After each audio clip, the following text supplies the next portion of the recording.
नमस्कार, मैं कुमार प्रबोध और आप देख रहे हैं फर्स्ट बिहार झारखंड। हम बार बार ये कहते हैं जब हम आपके सामने हाजिर होते हैं, खबर वो नहीं होती जो आपको बताई जाती है। खबर कतई वो नहीं होती जो सरकार या सत्ता तंत्र में बैठे या फिर कोई पॉलिटिकल पार्टी आपको बताती है। खबर वो होती है जो आपसे छिपाई जाती है। तो आज हम कलई खोलने बैठे हैं उस सरकार की जो बिहार में लगभग 20 सालों से राज कर रही है। वो सरकार इस बार उस सरकार में शामिल पार्टियां एक बार फिर से बिहार विधानसभा चुनाव जो इसी साल होने हैं उसकी तैयारी में लगी है और आपको ये कह रही है कि हमारा राज जो है सुशासन वाला राज था, हमारा राज करप्शन फ्री राज था, हमारे राज में कहीं भ्रष्टाचार नहीं हुआ, हमारे राज में करप्शन को लेकर जीरो टॉलरेंस की नीति हुई। लेकिन अब जो कागजात हमारे सामने हैं वो कागजात आपको इस सरकार को नंगा कर देने वाले हैं। वो हम आपको बताने बैठे हैं, हम आपको ये जानकारी देने बैठे हैं कि बिहार में कैसे सत्ता के गलियारे का सबसे बड़ा दलाल पूरी सरकार को अपने पॉकेट में लेके घूम रहा था, कैसे बिहार की सत्ता का सबसे बड़ा लाइजनर बिहार के कई विभागों को एक साथ चला रहा था, कैसे बिहार में ठेकेदारी के नाम पर बंदरबाट हो रही थी, कैसे उसके खिलाफ तमाम तथ्य और सबूतों को बिहार सरकार पूरे जी जान से दबाने में लगी थी। सत्ता के उस दलाल के खिलाफ जब ईडी ने कार्रवाई की है, ईडी की प्राथमिक जांच रिपोर्ट आई तो बिहार सरकार ने 2 दिन पहले, बिहार सरकार की स्पेशल विजिलेंस यूनिट है, विशेष निगरानी इकाई, इससे 2 दिन पहले केस किया, लेकिन उसमें भी घालमेल कर दिया। बिहार की सत्ता का के दलाल की, सबसे बड़े दलाल की ये कहानी आपको चौंकाएगी, हैरान करेगी, आपको परेशान करेगी। आप जो सुशासन का दावा लगातार किया जाता रहा है उसकी पोल खोलेगी, उसकी हकीकत बताएगी। विवेकानंद हमारे साथ जुड़े हुए हैं, विवेकानंद भी इस खबर पर बने रहेंगे और आपको बताएंगे कि किस तरीके से बिहार में जो है वो बिहार की सरकार जो है वो पूरी तरीके से दलालों की गिरफ्त में थी। बात हम कर रहे हैं रिशु श्री नाम के एक व्यक्ति की। 2 दिन पहले बिहार के स्पेशल विजिलेंस यूनिट ने रिशु श्री के खिलाफ एफआईआर दर्ज किया है। विवेकानंद 2 दिन पहले रिशु श्री के खिलाफ एफआईआर दर्ज किया गया है। एफआईआर तो दर्ज हुआ है रिशु श्री और संजीव हंस जो निलंबित आईएएस अधिकारी हैं और अभी एक दूसरे भ्रष्टाचार के मामले में जेल में बंद हैं। लेकिन क्या मामला सिर्फ रिशु श्री और संजीव हंस का है? देखिए, जो एफआईआर दर्ज हुआ है, जो प्रवर्तन निदेशालय की रिपोर्ट पर जो एसबीयू ने, जो विशेष निगरानी इकाई है, उसने जो एफआईआर दर्ज किया है उसमें 1 नंबर पर जो अभियुक्त हैं वो Rishu Shri, reliable infra service private limited. उसके बाद दूसरे नंबर पर हैं संजीव हंस, तत्कालीन सचिव जल संसाधन विभाग। तीसरे नंबर पर हैं संतोष कुमार, कर्मचारी हैं reliable infra service private limited. 4 number पर हैं पवन कुमार, निदेशक मैत्रिस्वा इंफ्रा प्राइवेट लिमिटेड। 5 नंबर पर अज्ञात सरकारी अधिकारी और 6ठे नंबर पर हैं अन्य अज्ञात व्यक्ति। तो इस तरह से इनके खिलाफ भ्रष्टाचार निवारण अधिनियम 1988 की धारा 7A, 8, 9, 10 और 12, सरकारी गोपनीयता अधिनियम 1923 की धारा 3, 2, 6, 2 और 15 और भारतीय न्याय संहिता BNS 2023 की धारा 61, 318 4, 338, 340 2। तो इनके खिलाफ, इन तमाम बड़े लोगों के खिलाफ मुकदमा दर्ज हुआ। आरोप क्या है? जो आरोप है वो विवेकानंद, हम आरोपों की चर्चा हम बड़े इत्मीनान से और बड़े आराम से दर्शकों कहेंगे कि सुनिएगा। आपको पूरी कहानी हम बार बार कह रहे हैं कि पूरी कहानी हैरान कर देगी। विवेकानंद उन धाराओं को पढ़ रहे थे जो बिहार सरकार की पुलिस ने, बिहार सरकार की विशेष निगरानी इकाई ने लगाया है। लेकिन ये पूरा जो मामला है वो पूरा मामला आपको ये बताएगा कि बिहार के अधिकारी दुबई ही नहीं बल्कि यूरोपियन कंट्रीज में अपना पैसा इन्वेस्ट कर रहे हैं। बिहार सरकार के अधिकारी जो है बड़े पैमाने पर देश के दूसरे हिस्सों में रियल एस्टेट में अपना अवैध काली कमाई लगा रहे हैं और ये सारी काली कमाई रिशु श्री के जरिए विदेश जा रही थी। ये सारी काली कमाई जो है रिशु श्री के जरिए दूसरे रियल एस्टेट प्रोजेक्ट्स में लगाई जा रही थी।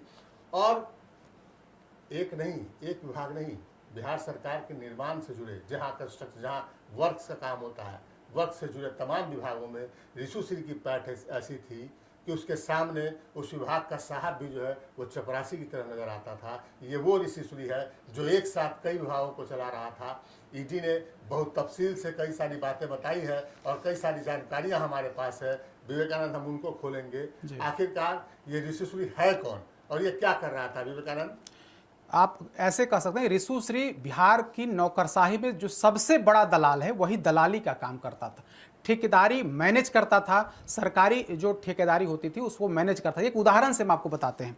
उदाहरण यह है कि बीरपुर सुपौल में फिजिकल मॉडलिंग सेंटर की स्थापना हेतु जल संसाधन विभाग द्वारा 125 करोड़ की अनुमानित लागत से निविदा जारी की गई थी। यह निविदा रिशु श्री के प्रभाव से अहमदाबाद की कंपनी सेवरॉक्स कंस्ट्रक्शन प्राइवेट लिमिटेड को दी गई तथा बाद में इसे मातृस्वा कंस्ट्रक्शन को सब कॉन्ट्रैक्ट के रूप में दे दिया गया, जो रिशु श्री के सहयोगी संतोष कुमार के द्वारा संचालित है। उसके बाद आइए विवेकानंद, इसमें ढेर सारी कहानियां हैं। विवेकानंद जो बता रहे हैं, हम आपको बताएं कि ईडी ने रिपोर्ट दी कि ईडी ने अपनी जांच में पाया कि रिशु श्री ने 125 करोड़ का काम जो है एक गुजरात की कंपनी को दिलवा दिया और फिर अपने कार्यालय के, अपने ऑफिस के एक सहकर्मी के नाम पर कंपनी बनाई और सब कॉन्ट्रैक्ट उस कंपनी के नाम पर दिलवा दिया।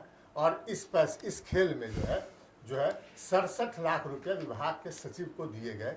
ये एस सर नाम के व्यक्ति को दिया गया और जांच में जब पता चला, पूछताछ की गई तो पता चला कि उस विभाग के जो सचिव हैं उनको पैसा दिया गया। ये एक वानगी मात्र है। हम आपको बताते हैं, रिशु श्री की हर कहानी बताएंगे कि आखिरकार रिशु श्री कर क्या रहा था। आप सोचिए, पिछले 5 सालों में रिशु श्री ने जिस तरीके से अकूत संपत्ति अर्जित की, जिस तरीके से वो 2 सालों में विदेश पर का लगातार ताबड़तोड़ दौरा करता रहा। ईडी के पास इंटेलिजेंस ये है कि बिहार के उच्च पदस्थ अधिकारियों का पैसा जो है वो रिशु श्री लगा रहा था, विदेश में इन्वेस्ट कर रहा था। चूंकि ईडी की पहुंच केवल देश तक होती है, सीबीआई या दूसरी एजेंसीज की पहुंच केवल देश तक होती है। बिहार सरकार में जो अधिकारी जो बैठे हैं, जिनके बारे में कहा जाता है कि वो सरकार को चला रहे हैं, उन अधिकारियों में से कम 5 अधिकारी ऐसे हैं जिनके विभाग का सारा काम रिशु श्री देख रहा है। जो ईडी कह रहा है, ईडी की रिपोर्ट कहती है कि रिशु श्री जो कर रहा था वो सारे डिपार्टमेंट्स को जो है वो टेंडर्स को मैनिपुलेट करता था कि अपने फेवरेबल तरीके से उस टेंडर में शर्त डाली जाए और टेंडर जो है अपनी जो हमसे संबंधित, उससे संबंधित जो एजेंसी है उसको दी जाए। और इसके एवज में वो 8 से 10% की कमीशन ले रहा था और वो कमीशन रिशु श्री नहीं ले रहा था। वो कमीशन, उस कमीशन की शेयरिंग, उस कमीशन को सीनियर ऑफिसर्स, छोटे अधिकारी नहीं, बिहार में सीनियर ऑफिसर कौन होते हैं? आईएएस अधिकारी। ईडी ने लिखा अपनी रिपोर्ट में कि सीनियर ऑफिसर्स को उसका कमीशन का हिस्सा दिया जा रहा था, जिस जो है वो रिशु श्री इस पूरे प्रक्रिया को ट्रांसपेरेंट बनाने के लिए कई तरीके से जो है वो घूस दे रहा था कि अधिकारियों को ये न लगे कि हमारा पैसा मारा जा रहा है। उस तरीके से वो घूसखोरी का पैसा जो है वो इन्वेस्ट कर रहा था कई जगहों पर। एक उदाहरण जो विवेकानंद बता रहे थे वो जल संसाधन विभाग का उदाहरण था, जहाँ बीरपुर सुपौल में जो है वो फिजिकल मॉडलिंग सेंटर बननी थी 125 करोड़ रुपए की लागत से। और रिशु श्री ने सबसे पहले उस जो काम को है सेवरॉक्स कंस्ट्रक्शन प्राइवेट लिमिटेड को दिलवाया और फिर उससे जो है सब कॉन्ट्रैक्ट जो है अपने कर्मचारी की कंपनी मातृसभा कंस्ट्रक्शन को दिलवा दिया। और मातृसभा कंस्ट्रक्शन में जब ईडी ने रेड मारा तो वहां पर देखा कि 67 लाख रुपया घूसखोरी का एक जिक्र है जो उस विभाग के सचिव को दिया गया था। ईडी ने देखा कि मातृसभा कंस्ट्रक्शन कंपनी के नाम जो मातृसभा इंफ्रा प्राइवेट लिमिटेड जो है वो कंपनी लगातार खातों से लेन देन कर रही थी और सरकारी अधिकारियों के दलालों के खाते में पैसे ट्रांसफर कर रही थी। ईडी की जांच में ये जो है वो सामने पाया गया। हम आपको बता दें कि रिशु श्री आखिरकार इतना पावरफुल क्यों बना और रिशु श्री के पीछे किन लोगों का हाथ है। बिहार के सत्ता गलियारे का हर बच्चा ये जानता है। आप सचिवालय में चले जाइए, हर आदमी ये आपको बताएगा कि एक बड़े साहब है बिहार के एक बेहद अहम विभाग में, उन्होंने लगातार नीतीश कुमार के राज में लगातार कई बड़े अहम विभागों में जो है वो उसके सचिव, प्रधान सचिव, इसका पदभार संभाला है। हमेशा वो मलाईदार पद पर रहे, एक नहीं 2-2, 3-3 प्रभार में रहे। और ये सर्वविदित है कि उस विभाग में रिशु श्री को बड़े साहब कहा जाता था, यानी उस विभाग में एक भी फाइल जो है वो रिशुश्री की बगैर मर्जी के नहीं हिलता था। विवेकानंद, आपके पास भी ये खबर होगी कि रिशुश्री किस तरीके से वो जो बड़े साहब हैं उनके विभाग को चला रहा था, और एक साल नहीं लगातार कई सालों से। आज भी वो बड़े साहब जो है वो दो विभाग, दो जगहों के, दो स्थानों पर वो जो है वो उसके हेड के, उसके या फिर क्या प्रभार में है। बिल्कुल बिल्कुल। आप कह सकते हैं कि 2020 के बाद रिशुश्री का प्रभाव बहुत ज़्यादा बढ़ गया। सत्ता के गलियारे में जो, और जो सचिवालय के गलियारे में आप जहां भी जाएंगे, वाकई में रिशुश्री का नाम तैरता मिलेगा। रिशुश्री एक ऐसा दलाल था जिस पर बड़े बड़े लोगों, बड़े बड़े अधिकारियों का हाथ, आपने ठीक ही कहा कि एक ऐसे अधिकारी जो बड़े अधिकारी हैं, बड़े नौकरशाह हैं, उनके यहाँ तो इसकी स्थिति ऐसी थी कि कहा जाता है कि बिना इसके इशारे के कुछ नहीं होता था। मैं उस विभाग का और उस अधिकारी का नाम नहीं बताऊंगा, लेकिन बिहार की जनता समझ रही है, जान रही है कि विगत कुछ सालों में उस अधिकारी कौन कौन से डिपार्टमेंट में रहे और उनमें वहाँ उनकी क्या हैसियत रही, और उसी अधिकारी के इर्द गिर्द यह बंदा, यह जो दलाल जिसके खिलाफ विशेष निगरानी इकाई में ईडी ने केस दर्ज कराया है, वो दलाल उस विभाग पर कब्जा कर, न सिर्फ उस विभाग पर कब्जा किए था, बल्कि उनके सहयोग से दूसरे डिपार्टमेंट में भी उसकी डायरेक्ट पहुंच थी, बड़े अधिकारियों तक पहुंच थी। बड़े जो अफसर हैं विभाग में जो बड़े अफसर होते हैं, सचिव लेवल के अधिकारी होते हैं, उन अधिकारियों तक इसकी डायरेक्ट पहुंचती। और हमने बताया आपको कि कैसे जल संसाधन विभाग में डील किया गया। उसके बाद आप देखिएगा, नहीं, ईडी को जो दूसरा स्टेटमेंट उसने दिया है वो भी हम विवेकानंद बता दें कि रिशुश्री ने ईडी को स्टेटमेंट में जिक्र किया है कि जितने भी काम उसने कॉन्ट्रैक्ट पर दिलवाए, जितने भी काम का टेंडर उसने दिलवाया या खुद लिया, उन तमाम कामों में उसने 2 से लेकर 3.5% का जो है कमीशन, 2 से लेकर 3.5% कमीशन। हम आपको बताते हैं कि अगर 1000 करोड़ का काम किसी रिशुश्री ने दिलवाया किसी डिपार्टमेंट में, तो उसका 2 से 3.5% तक का मतलब होता है कि 20 करोड़ से लेकर 35 करोड़ रुपया तक घूस कमीशन जो है वो विभाग के अधिकारियों को उसने पहुंचाया। जो है ईडी के सामने उसने बयान दिया। आप देखिए किस डिपार्टमेंट में उसका जो डायरेक्ट पकड़ था। Rishushree while explaining the document sheet extracted from digital devices stated as he has paid commission to various officers to Rishushree के घर से जो छापेमारी जब ईडी की हुई और उसके पास से जब जो इलेक्ट्रॉनिक डिवाइस जो बरामद हुआ, जो कंप्यूटर, लैपटॉप, मोबाइल जो बरामद हुआ, उसने उसको बताया कि अर्बन डेवलपमेंट एंड हाउसिंग, नगर विकास और हाउसिंग मतलब आवास विभाग जो है, कानों में घंटियाँ इसलिए बजती है हमारी कि जिस बड़े साहब का हम जिक्र कर रहे हैं कि जो साहब के यहाँ रिशुश्री के मर्जी के बगैर फाइल नहीं घूमती थी, वो इस विभाग में थे। और बिल्डिंग कंस्ट्रक्शन डिपार्टमेंट यानी भवन निर्माण विभाग,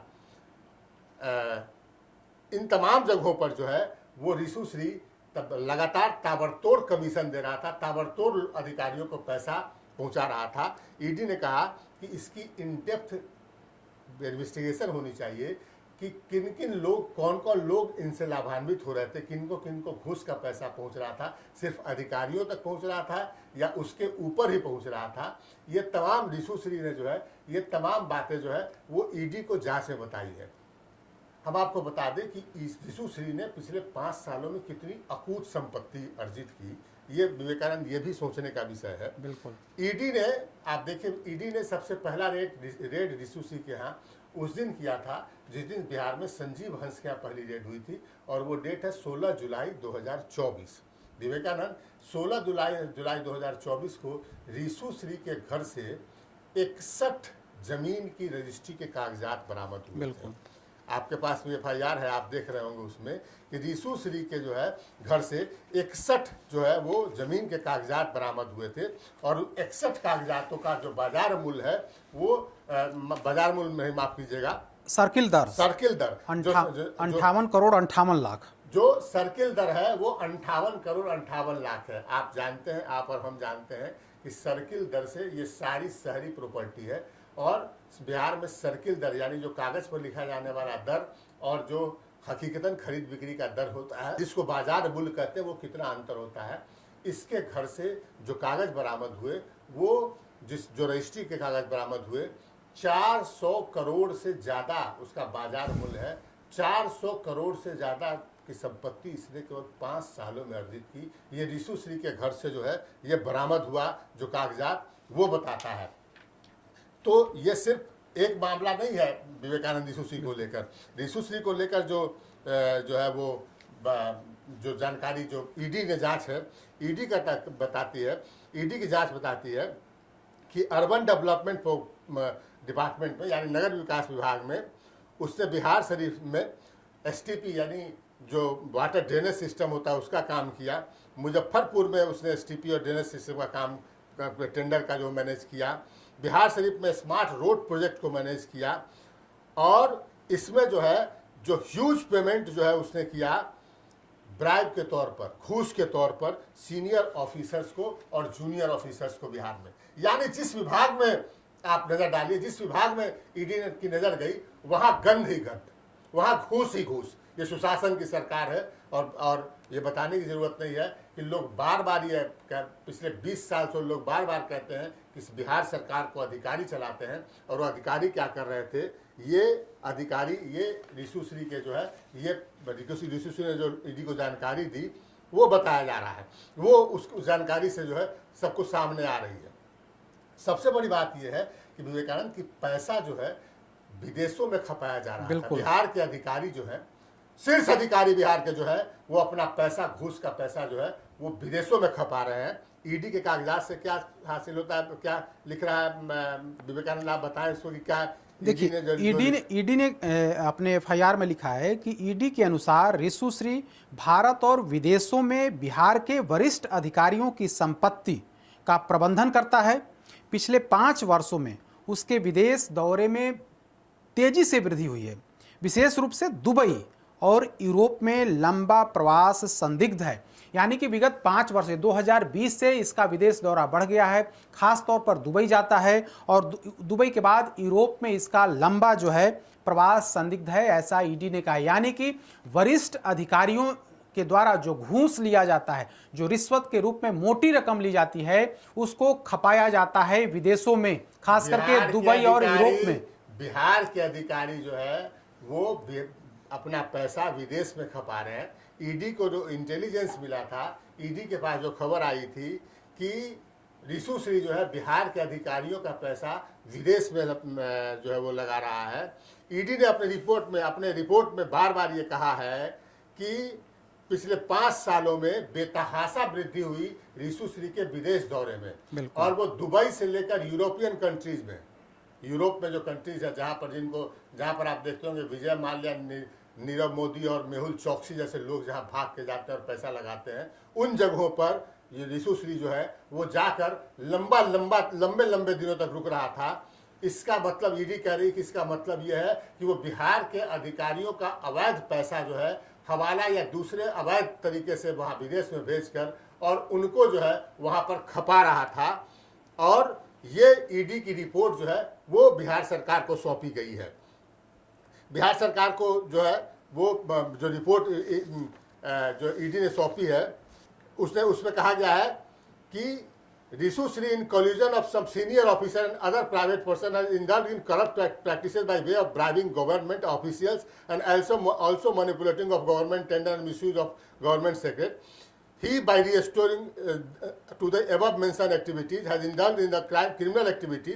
Risu Sri, by resorting to corrupt practices, has generated huge proceeds of crime and has concealed the same by distributing bribes to various government officers and acquiring huge property in his name and in name of his associate person in title, which are disproportionate to his legitimate source of income. उसने कहा, ED कह रही है कि बड़े पैमाने पर संपत्ति का उसने जो है वो बनाई ईडी ने, रिशु श्री ने।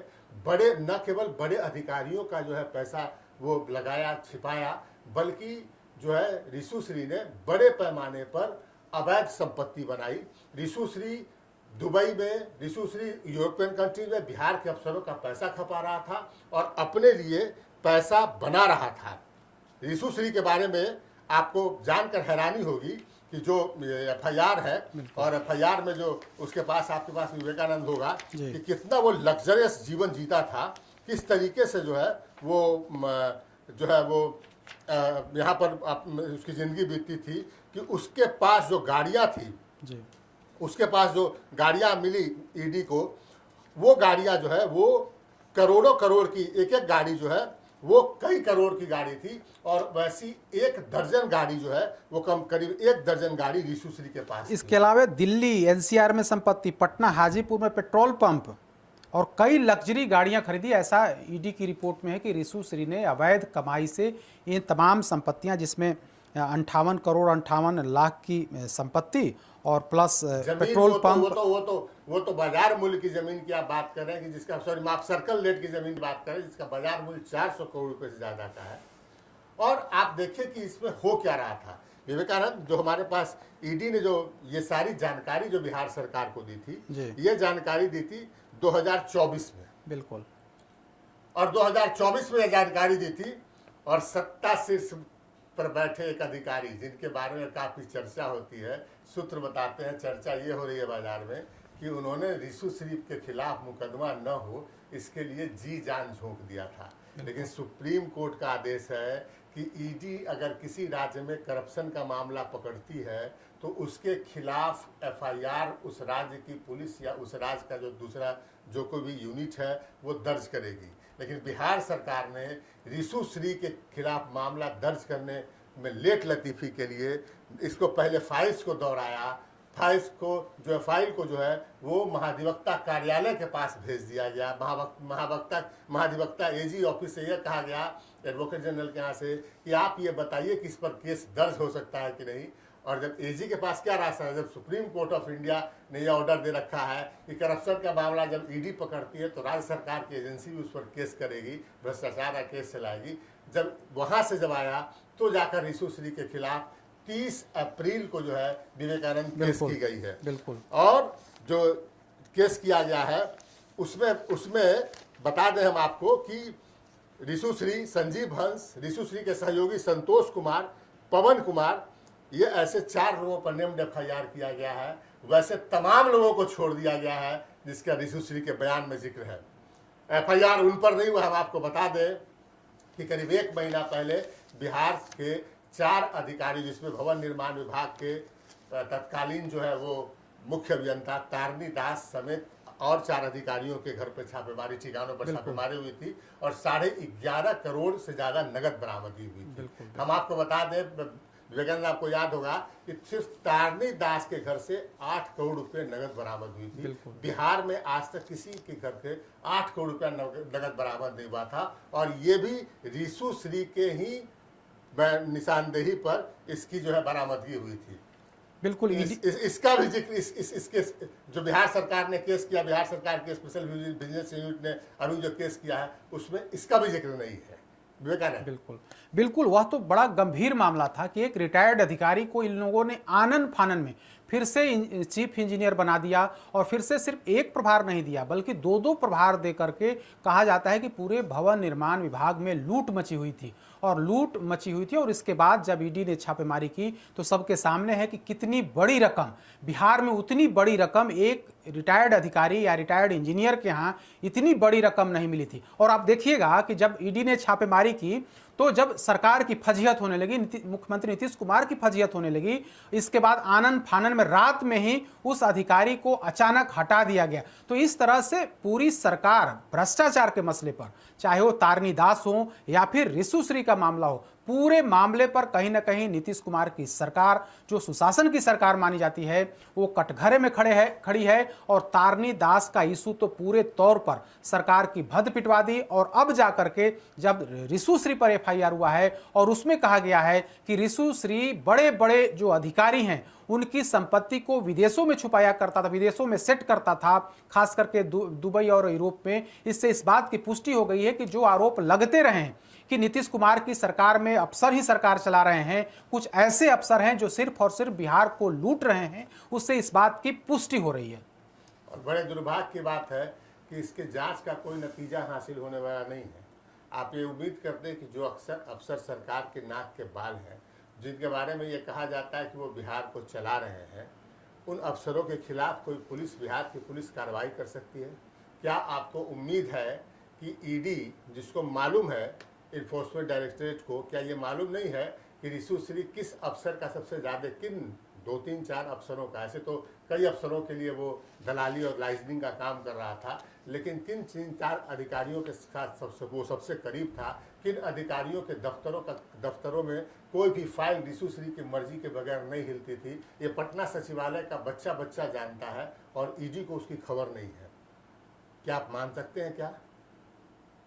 ईडी को दिल्ली में बैठकर पटना में विपक्षी पार्टियों के जो है वो दफ्तरों में विपक्षी पार्टियों के नेताओं के हर कारनामे की खबर मिल जाती है, लेकिन उसको पटना में जांच करके रिशु श्री के बारे में ये पता नहीं चल पाया कि वो किस अधिकारी का किन 2-3-4 अधिकारियों का सबसे करीबी है, किन 2-4 अधिकारियों के घर उसका सबसे ज़्यादा आना जाना था, किन 2-4 अधिकारियों से उसकी लंबी बातें हुआ करती थी, किन 2-4 अधिकारियों का पैसा जो है वो, या फिर ज़्यादा अधिकारियों का पैसा जो है वो दुबई में यूरोपियन कंट्रीज में लगा रहा था। ऐसी स्थिति में क्या आप उम्मीद करते हैं कार्रवाई होगी? हम आपको एक उदाहरण बताते हैं। जो ये कहते हैं कि ये नीतीश कुमार की सरकार है और नीतीश कुमार बेदाग हैं, तो हम आपको बता दें कि वर्षों पहले चारा घोटाला बिहार में हुआ था और चारा घोटाले के कई मामलों में विवेकानंद लालू प्रसाद यादव जो है वो जेल की सज़ा काट रहे हैं, उनको सज़ा सुनाई जा चुकी है। चारा घोटाले का यह आरोप था कि पशुओं के चारा के नाम पर ट्रेजरी से पैसा निकाला गया। तो क्या लालू यादव खुद जाकर ट्रेजरी से पैसा निकाल रहे थे? नहीं, लालू यादव खुद जाकर ट्रेजरी से पैसा नहीं निकाल रहे थे, पैसा अफसर और ठेकेदार निकाल रहे थे। लालू यादव पर यह आरोप लगा कि वह वैसे अफसरों और ठेकेदारों को प्रश्रय दे रहे थे। जिस सरकार में नाक के बाल बैठे जो अफसर बैठे हैं, अगर उनका पैसा विदेश जा रहा है, उनका पैसा देश के दूसरे राज्यों में रियल एस्टेट में लगाया जा रहा है, उनका दलाल गिरफ्त में आया है, तो जिम्मेवार कौन है? क्या करप्शन जंगल राज वो था जिसको एनडीए के नेता अभी परिभाषित कर रहे हैं, या करप्शन और जंगल राज की कहानी ये भी है जो ईडी के दस्तावेजों के सामने जो है के सहारे सामने आई है? सवाल ये है कि रिशु श्री छोटे मछलियों को जो पहले से संजीव हंस निलंबित है उनको पकड़कर बिहार सरकार, उनको वो भी बिहार सरकार ने नहीं पकड़ा, ईडी ने गिरफ्तार किया। संजीव हंस के माथे सब कुछ थोप कर क्या उन लोगों को बेदाग साबित कर दिया जाएगा जो असली जो है मगरमच्छ है, छोटी मछलियों को पकड़कर असली मगरमच्छ जिन्होंने बिहार को एक तरीके से लील लिया है उनको छोड़ दिया जाएगा? ढेरों सवाल ऐसे हैं और ढेरों जानकारी हम आपको देंगे। हम आपको बताएंगे कि कैसे रिशु श्री के कारनामे में उसके परिवार में कुछ और लोग शामिल थे और किस तरीके से उन्होंने वो चालबाजी के साथ ढेर सारी हरकतें की है। वो तमाम जानकारियां हमारे पास है और तमाम चीज़ों की जानकारी हम आपको किस देते रहेंगे। फिलहाल आपको ये कि बिहार के सत्ता के सबसे बड़े दलाल, बिहार सरकार के सबसे बड़े दलाल पर एफआईआर तो मजबूरी में बिहार पुलिस ने, बिहार सरकार की स्पेशल विजिलेंस यूनिट ने दर्ज की है, लेकिन क्या उस दलाल के लिंक जिन अधिकारियों से जुड़े थे उन पर कार्रवाई हो पाएगी या नहीं, ये देखने की बात होगी। हम आपको इसकी जानकारी देंगे। अभी दीजिए इजाजत, नमस्कार। पैनोरमा ग्रुप, जो सोचता है वो करता है, आपके अपने सपनों का आशियाना। ये लो मुंह मीठा करो, आज मैंने अपना जॉब छोड़ दिया, अब हम पूर्णिया वापस जाएंगे। जॉब छोड़ दिया है? मतलब ये घर कैसे चलेगा? हम करेंगे क्या? और माँ बाबूजी क्या बोलेंगे? इसलिए मैं एक और मिठाई का डब्बा लाया। अपने बिजनेस के लिए लोन अप्रूव हो गया। अरे लोन अप्रूव हो गया वो तो ठीक है, लेकिन पूर्णिया में हम रहेंगे कहाँ? अपना घर भी तो नहीं है वहाँ। इसलिए तो एक और मिठाई का डब्बा अलग से लाया हूँ। हमने पूर्णिया में घर ले लिया है, पूर्णिया के ई होम्स पैनोरमा में। पूर्णिया में पैनोरमा ग्रुप लेकर आए हैं ई होम्स पैनोरमा। बड़ा घर, आलीशान जिंदगी और अत्याधुनिक सुविधाओं के संग। अरे अब क्यों मुंह मीठा करवा रही हो? क्योंकि हम घर वापसी जो कर रहे हैं।